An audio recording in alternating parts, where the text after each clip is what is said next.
Yeah, I remember during one field trip to one school in Australia, and then I saw when teacher posed a question, and then instead of like student raising their hand to answer their questions immediately, I saw that they would turn to each other and discuss, and I was talking about primary school children, and then after that one in the group will raise their hand and answer the questions. And back in 2003 2004 you wouldn't seen anything like that in Vietnam. Wow, yeah. So that's kind of like eye-opening moment for me. They learn that way, and then they discuss with each other, they actually collaborate.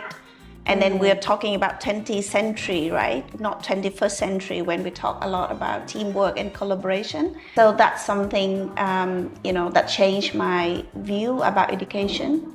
So we were the first one to actually integrate Vietnam for that integrated program. So when I brought back the SACE to Vietnam, I wanted the Vietnamese students to have something that some international elements to what is already existed in their education programs. When we started Hanoi Adelaide School, Australian has become the first choice for Vietnamese students now going to study at universities. But primary, secondary, high school Australian education is not that well known comparing with, for example, UK A levels or IB.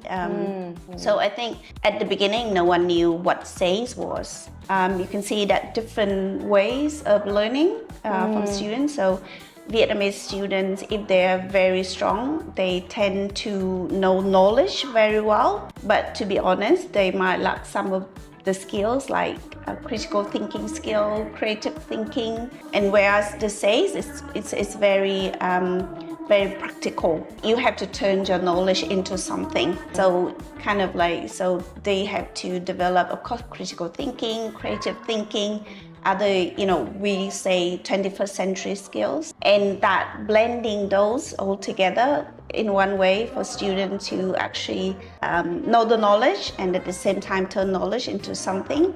That's also a challenge. Yes, so always we want our students to know that they are Vietnamese first and foremost. And of course, they need to be proud that they are Vietnamese. So that's always in the philosophy of the school. Sitting at the graduation ceremony, I was thinking for myself, actually, our students actually have come to the same destination that other schools would want their student to be. Either high school for gifted, international school, they all get into best universities in the world, including Australian universities. They got really good results. They got really good scholarship offers. So that's the results that I'm very proud of. They gone really far. In terms of a person, I'm actually more proud in terms of how they've grown into just beautiful people. Like you say, they know how to manage time now. They know how to think for themselves.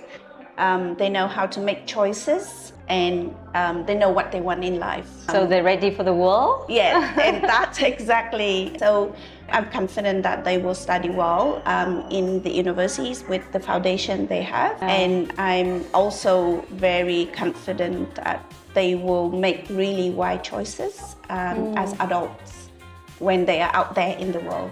First thing, I think the Vietnamese strategic direction for education, the Vietnamese government strategic direction for education is to make education more internationalized in terms of not only school but also higher education. So you can see that the government aims at having more high-ranking universities. Schools also want to provide more internationalized education. It doesn't mean that it needs to be purely international, but something like integrated with the local context, with the local content, and with international curricula or elements. So that's and also making English a second language in school. It's also the Vietnamese government initiative to make education more internationalized too.